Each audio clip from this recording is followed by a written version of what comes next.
여러분 안녕하십니까. 조달 아카데미 김만기 교수입니다.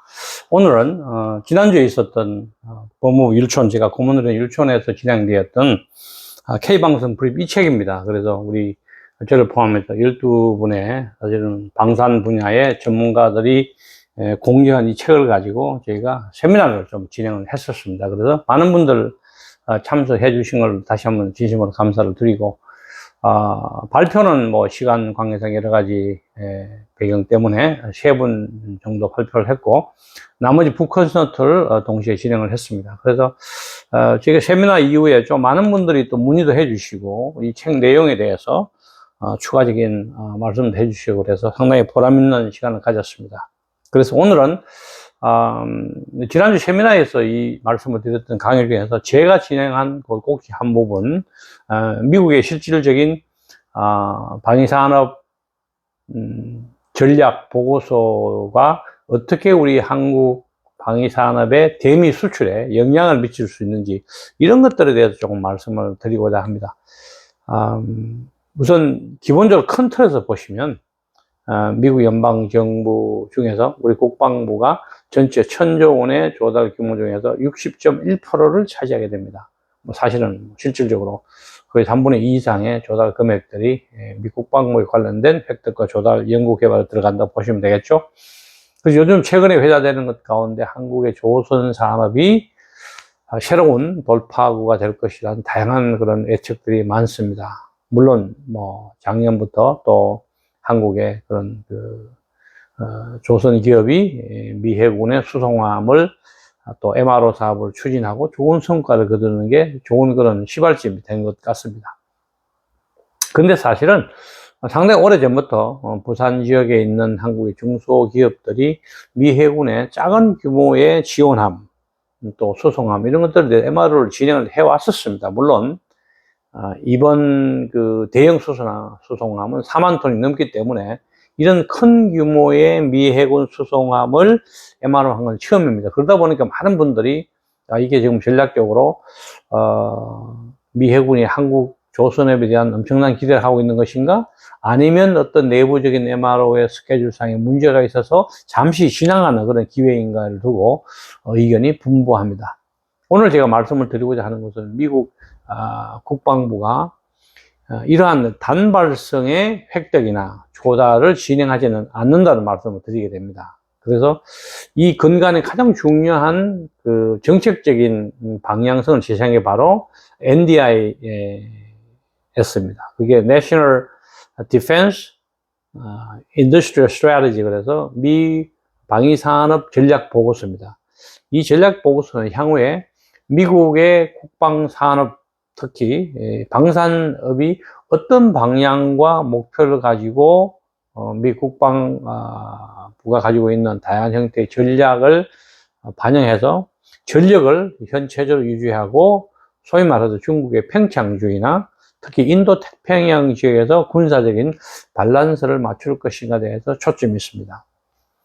이 NDIS는 우리나라의 향후 미 국방부와의 그런 공급망 진출에 상당히 중요한 역할을 하고 있습니다.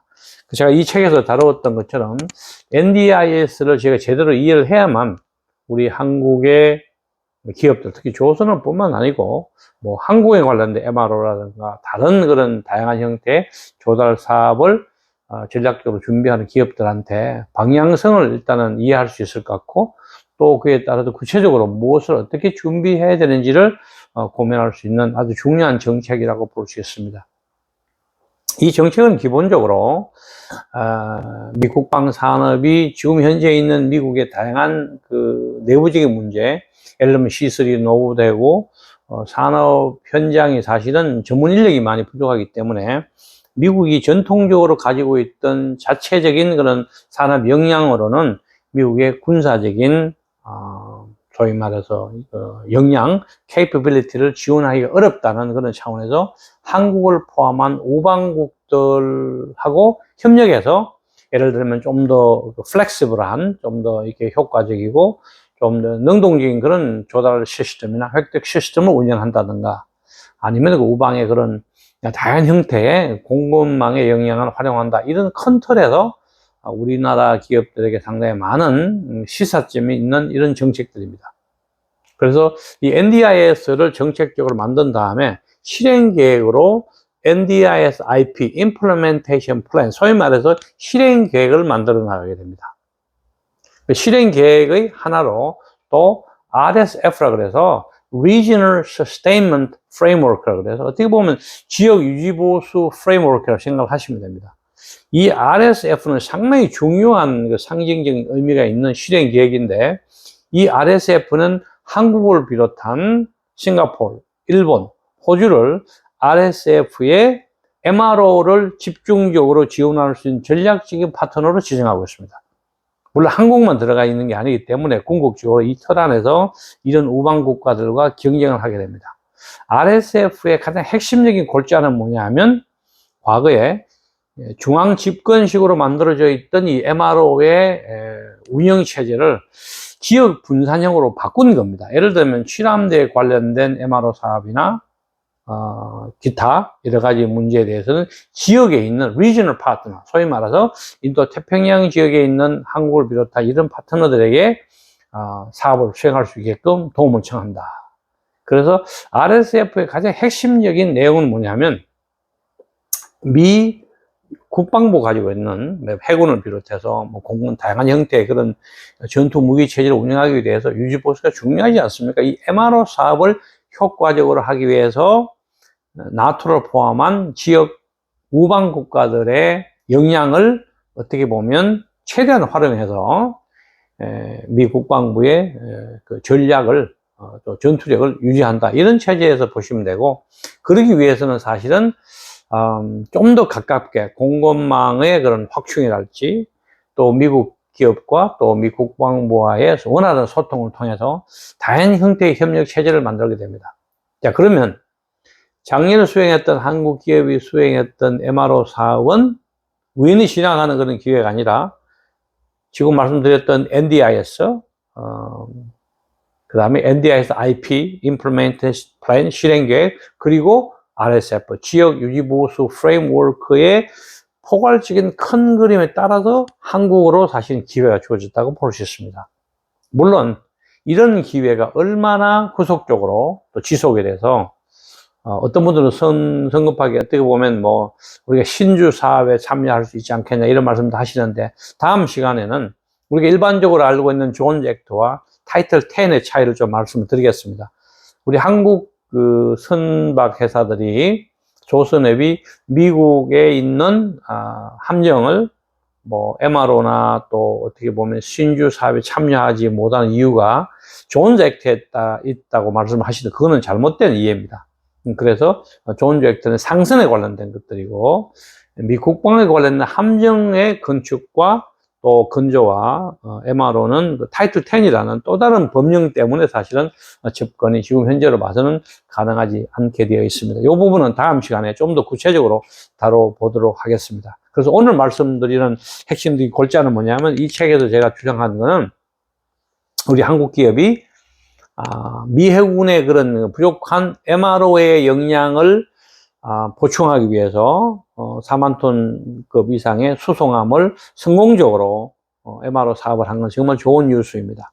이게 단발성이 아니라 미 국방부의 상당히 장기적인 목표, NDIS나 NDIS IP나 특히 지역 유지보수 프레임워크 RSF의 큰 그림에 따라서 실행된다는 것을 저희가 이해를 하고, 좀 더 기업들이 구체적으로 이런 사항들에 대해서 시장 조사를 정말 분별력 있게 집중을 잘 해서 우리가 진출하고자 하는 분야에 집중적인 조사 분석이 필요합니다. 그래서 이런 것들을 통해서 미리 준비하는 우리 기업들의 역량이 미리 준비가 된다면 훨씬 더 빠른 속도로 또 우리 경제적인 그런 이익을 보면서 우리가 가지고 있는 최대한 장점을 미 해군의 그렇게 되면 사실은 동맹이 필요한 안보적인 문제를 해결하면서 우리 경제적인 충족도 경제성도 확보할 수 있기 때문에 소위 말해서 안보 경제를 동시에 어우러서 해결할 수 있는 좋은 정책이 될 수 있다고 생각을 합니다. 물론 이런 것들이 어우러져서 지금 정부가 고심하고 있는 이 관세 전쟁의 하나의 돌파구로서 충분히 활용될 수 있지 않겠냐, 이렇게 생각을 해보게 됩니다. 다음 시간에는 미 해군의 그런 함정, 어떻게 우리 MRO나 또 신조 건설의 방향성과 또 기존에 있는 그런 법률, 존스 액트나 타이틀 10 차이가 무엇인지에 대해서 말씀을 드리도록 하겠습니다. 여러분, 조도 아카데미 김만기 교수였습니다. 감사합니다.